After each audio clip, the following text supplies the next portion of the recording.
Very good evening to you with news from home and across the globe. You're with Prime Time News on News First. I'm Saturang Hapuarachi.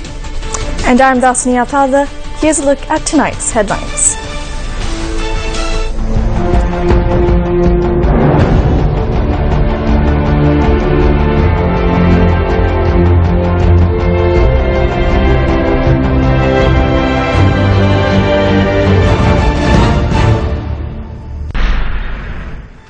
The government is fully committed to solve all issues of the country. Statement from the President. Emergency cabinet meeting convened. Ministers say that economy was discussed. Protest stage in Dondrahead against the torments by Indian fishermen. Experts say going ahead with the Sampur power plant is against the plan to increase the share of renewable energy to 100% by 2030.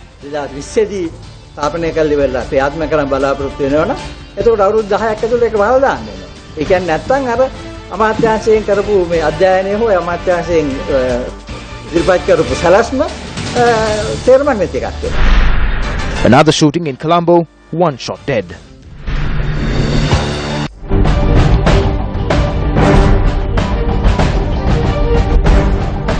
On to the stories in detail. President Maithripala Sirisena said that the responsibility of the intellectual community is not to leave the country but to join the campaign to build the nation for the sake of the future generations. President Maithripala Sirisena presided over the 39th annual general meeting of the Public Service Engineers Association.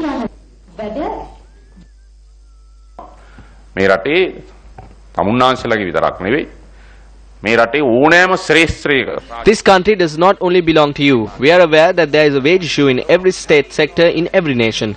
We all faced issues in the respective sector. Today, farmers have stepped out to streets to protest and fast against the fertilizer issue. We as the government have more serious issues. There was an era where there were no issues. The government is totally committed to solve all the issues.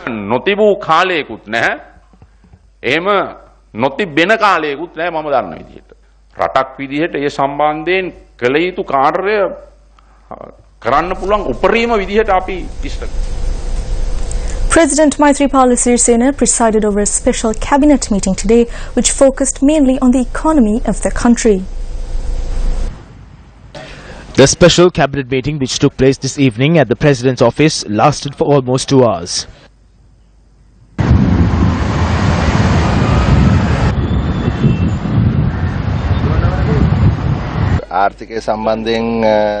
Several key matters relating to the economy was discussed. Decisions were made to take a positive approach to move ahead at a time when the global economy had collapsed. The previous government had left us a colossal amount of debt. We have to pay 1,200 billion rupees a year. Funds had been used on non-profitable ventures such as the Hambantota port and the Mattaliya port. Even if we increase the investments, we have an issue with repaying the debt. That is what was discussed. Several matters, including those on the economy, were discussed. The Ministry of Power and Energy had planned to increase the share of renewable energy in electricity generation to 100% by 2030. According to experts in this backdrop, going ahead with the proposed Sampur coal power plant raises many suspicions. Over the past 2 days, News First highlighted the impact the Sampur coal power plant has on the environment, economy and the society at large. The objective of the Ministry of Power and Energy to increase the share of renewable energy is to combat climate change that is caused through the rise in global temperatures.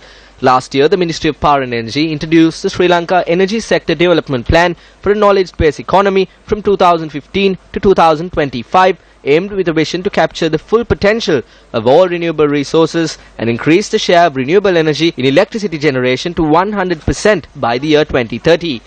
In 2013, the primary energy supply through coal was 4% and the plan hopes to drop that figure to 1% by the year 2030. A 500 megawatt coal power plant is proposed to be constructed in Sampur at a time when such a plan has been made to move towards renewable energy. A coal power plant operates for 20 to 30 years. If there is a plan to establish it by 2020, then 10 years later it needs to be shut down. Otherwise, the plan made by the ministry will be of no use.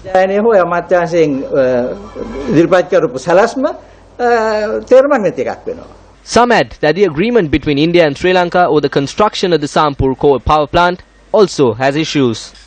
It has been told to us, the Sri Lankan public, that these power plants are needed because of the energy need and the growth of our energy need in this country. If you really study that, that is a false scenario they have created, because it's mere assumptions by the people in the CEB that this is going to be a rate of growth of demand, and based upon that they have created the curves. There are experts who show that this is patently false. But more than that, they argue that it's cheapest to use coal. Yes, it's cheapest to use coal if you externalize all the other costs. For instance, if you have this coal-fired power plant there, you need a huge transmission and grid system. Who pays for that? The Sri Lankan government. We do, not the CEB. So that is not costed into the cost of the energy produced from the power plant. Look at the infrastructure. Look at this very large jetty or this quay that will have to be made to transport the coal inside. Who bears the cost of that? We do. The Sri Lankan government does, not the CEB. So therefore that is not costed in. Look at the cost of the health to our public. That is not costed in. So by leaving out all the externalities, they have managed to show us into thinking that their estimation that coal is the cheapest is real. It is not. The Ceylon Electricity Board says that a unit of electricity generated through the coal power plant will be priced between 5 and 8 rupees. However, experts say that taking the cost into consideration, the unit price could exceed 27 rupees.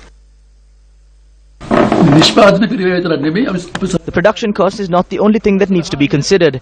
The external cost and environmental destruction must also be taken into account. When you add that, the total cost will increase for coal power plants.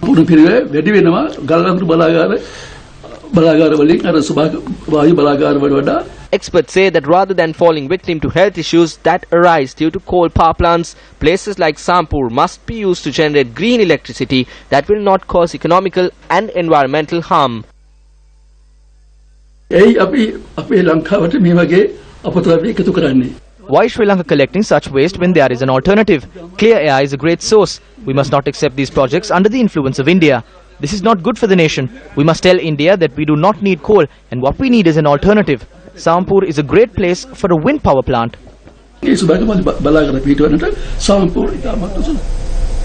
Speaking at an event in Kandy, Ranjit Sembalapitia, the Minister of Power and Renewable Energy, commented on small hydroelectricity projects that have not operated for more than 2 years.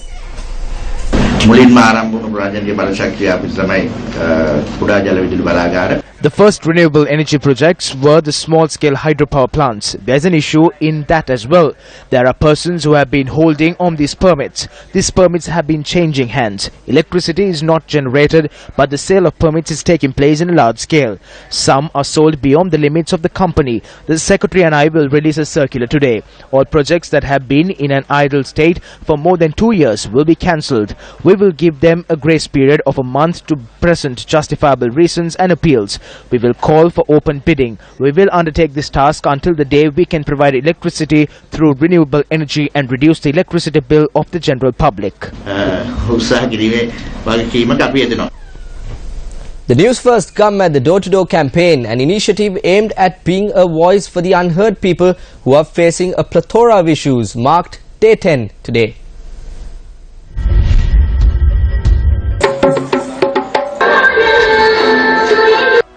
The team that is based in the North Central Province commenced the campaign this morning from the Sri Sudarshana Rama Rajama Vyara in Kalembindunuwava.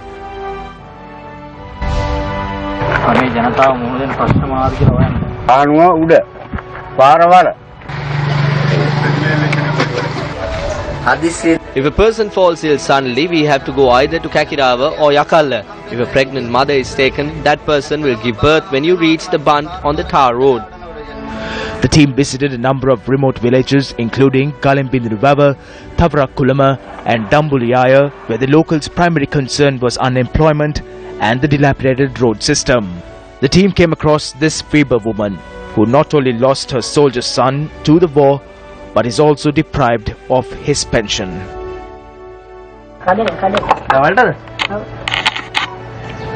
Another team that was touring the area came across the people of Damagolava who face a severe crisis in terms of obtaining water. Shortage of water has also affected agriculture in the area.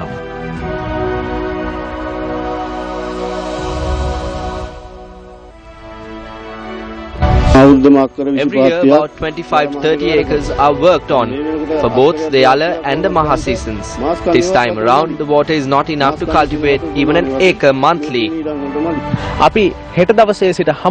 Tomorrow, we will meet you from the Polonnaruwa district. So we request the people of Polonnaruwa to be ready as the News First come at the door-to-door team will arrive at your doorstep to inquire into your problems.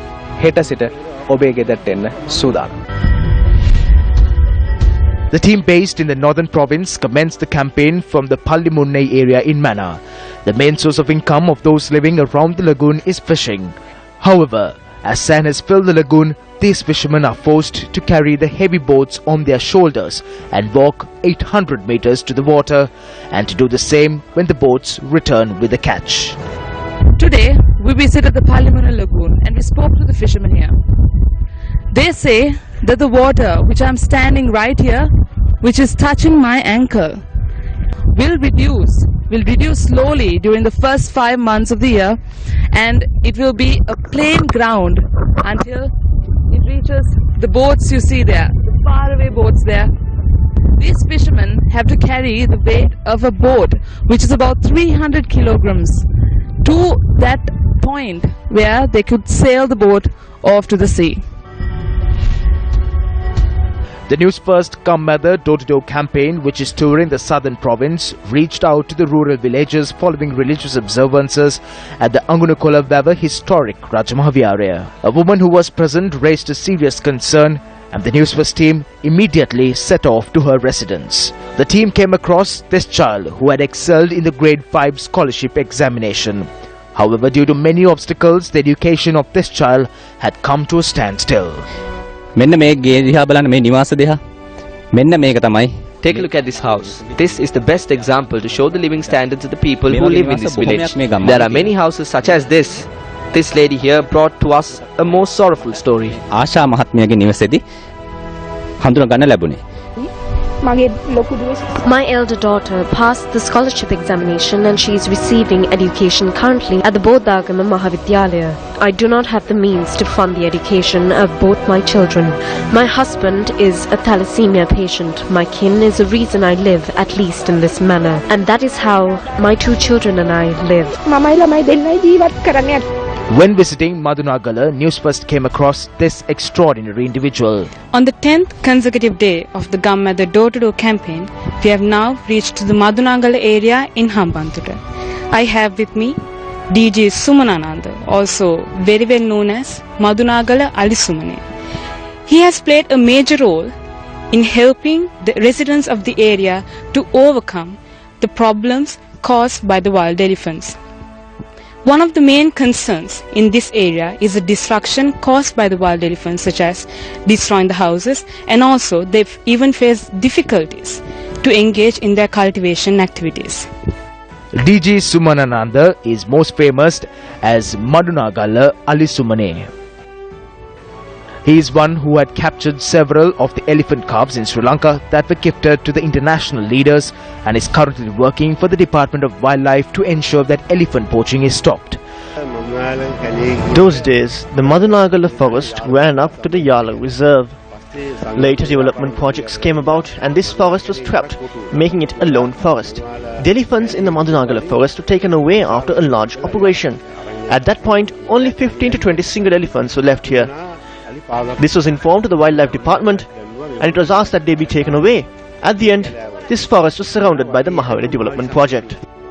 The Mahalut Kanar village in Angunakola is one gravely affected by poverty, and this is one house located in the village. The parents of the twin girls have no permanent means of employment. This is the situation witnessed across the entire village. These villagers face many issues. They do not even have electricity. They spend the nights in fear as there are wild elephant threats.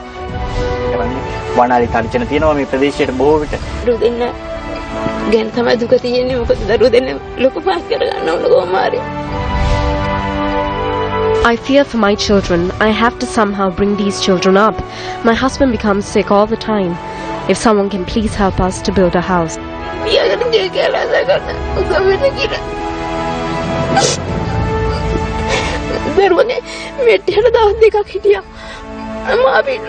The Newsfirst Come at the Door-to-Door campaign is supported by the University of Peradeniya and will take place until the 18th of March. Now in more local news, the number of crimes is on the rise and several crimes were reported today as well. A drive-by shooting in Madampella Katana this morning killed one person. The victim was a 41-year-old father of two from the same area. The victim, who was engaged in the soil trade, was gunned down while travelling to his workplace from home at around 8:50 this morning. The police said that the two gunmen in a motorbike had opened fire at the victim. Investigations have revealed that a 9mm gun was used to carry out the shooting. Police suspect that a business dispute may have led to the murder.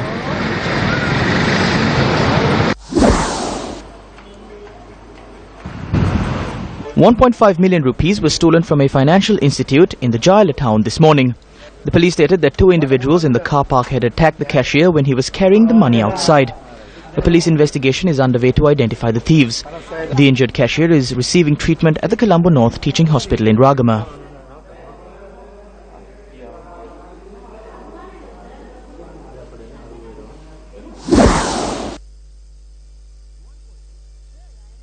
Information has come to light that the shooting that took place in Obesekarapura Rajagiri yesterday was a result of a conflict between two criminal gangs. The deceased individual, Harsha Yasasri, aged 32, was a resident of Kamurupitiya Mathura.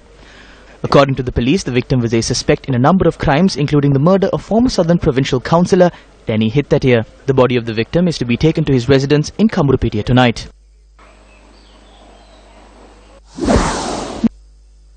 Police are yet to make an arrest over the incident where unknown gunmen opened fire at a prisons department bus in Dematagoda on Wednesday.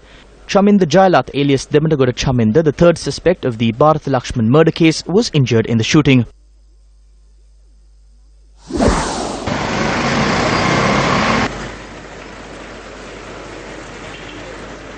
The 8 suspects who were arrested on the 30th of January along with 20 kilograms of heroin were produced before the Balapitiya Magistrates Court once again today.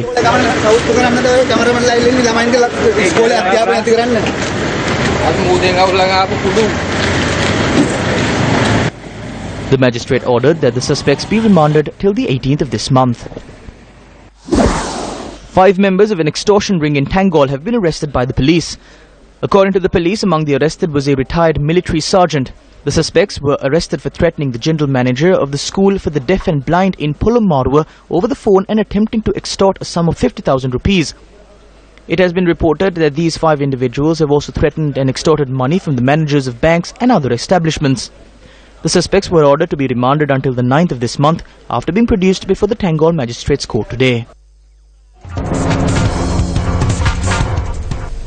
The footage that we will air next is of an incident that transpired after 2 officers of the Ahungala police seized a lorry transporting sand without a permit recently.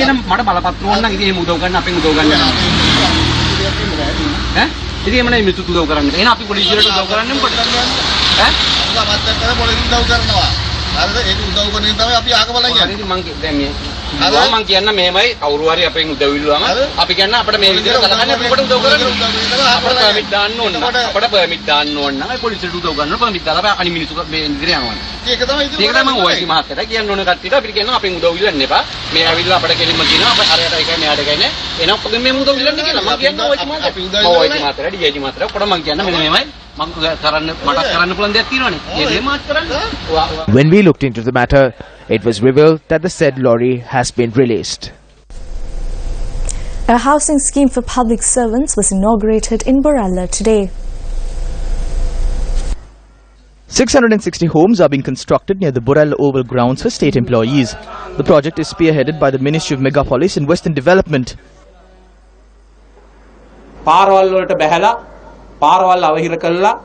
If persons use the power of the underworld and the political power to seize state lands by force, as someone also stepped out to the streets and stopped traffic, we will not show any priority to them when providing houses.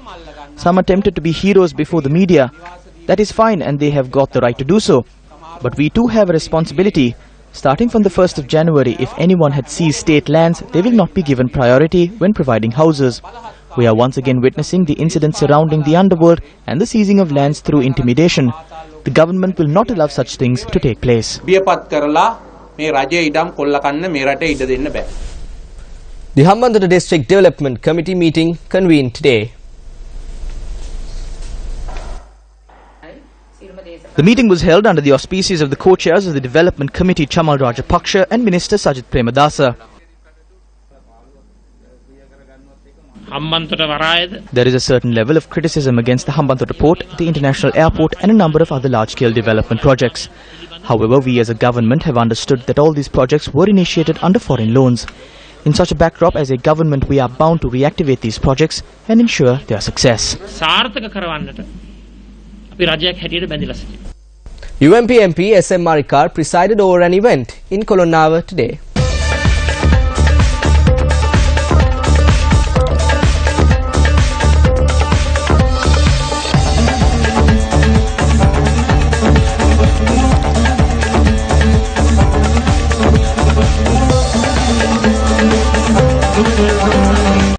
In a story that made it to our headlines this evening, a protest was held at the Dondra Fisheries Harbour regarding the difficulties local fishermen face as a result of poaching by Indian fishermen. On the 16th of this month, the fishing vessel named Dilrukpata 6, which was engaged in fishing 150 nautical miles from Trincomalee, was attacked by 2 Indian fishing boats. The fishermen engaged in the protest after the attacked vessel and its crew returned to the Dondra Fisheries Harbour. The 6 fishermen on board the Dilrukpata 6 vessel said that the Indian fishermen had stolen the equipment on board the vessel after it was attacked.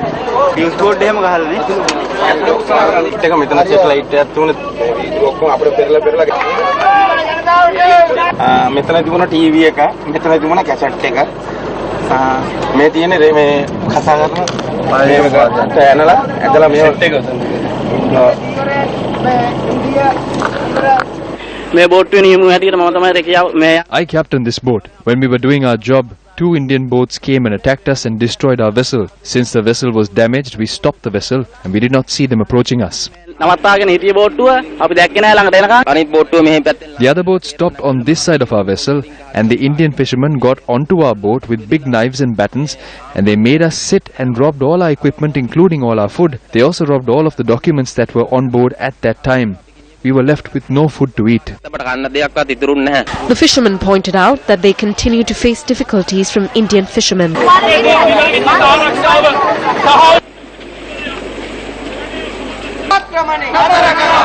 Moreover, the fishermen who engaged in protests at the Dondra Fisheries Harbour requested that a proper solution be meted out to them.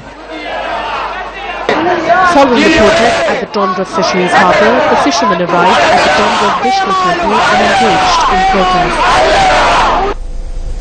A book penned by American speechwriter Mark Salter named To End a Civil War, Norway's Peace Engagement in Sri Lanka was launched in Colombo yesterday. The launch was organised by the Centre for Policy Alternatives, the International Centre for Ethnic Studies and the National Peace Council. So the assumption seems to be, okay, the war is over, it was a pity it happened, the bad guys won, but they're no longer in office. So we'll just pick up on the bits that remain of the paradigm we tried and which blew up in our faces. And that's federalism. So, if we are to avoid another collapse of this sort of liberal or neoliberal peace-building paradigm and a spike in polarization, I think we have to realize that there are not just one but 2 types of legitimacy. A group of politicians from the joint opposition today engaged in a ritual at the Kaliamma Kovil in Modara. The ritual was steered by the All Ceylon Samurdhi Development and Agricultural Research Production Assistant Officers Union. The ritual was performed as a result of the failure to resolve the number of issues of the Samurdhi campaign.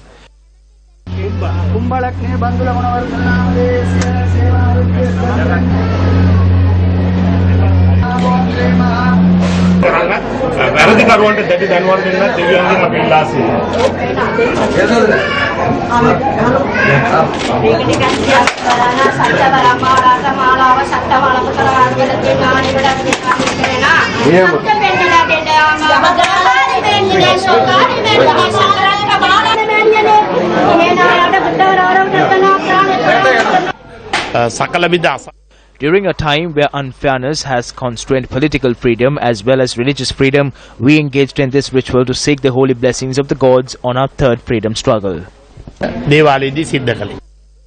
And in sports news, the annual big match encounter between St. Joseph's College Colombo 10 and St. Peter's College Bambalapitiya commenced at the Pisara Oval today. Closing day 1, batting in their second essay, the boys from Colombo 10 were 28 runs for the loss of no wicket.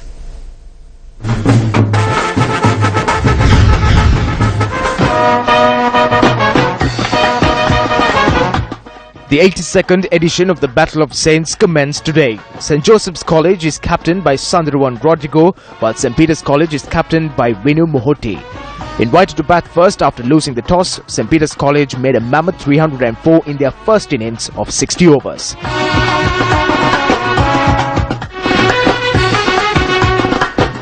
The lads from Dali Road, who took to bat next, were dismantled by the Peterite lineup for 106 runs in their first essay, forcing them to follow on.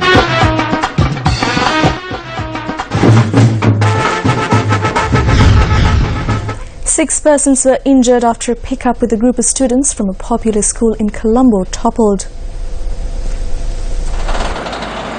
Police said that a pickup truck that was taking part in a vehicle parade organized in line with the school's annual big match cricket encounter had toppled close to the library roundabout in Colombo. It has been reported that 13 students were in the pickup truck at the time of the accident. The injured students were admitted to the National Hospital, and a source reports that they are not in critical condition.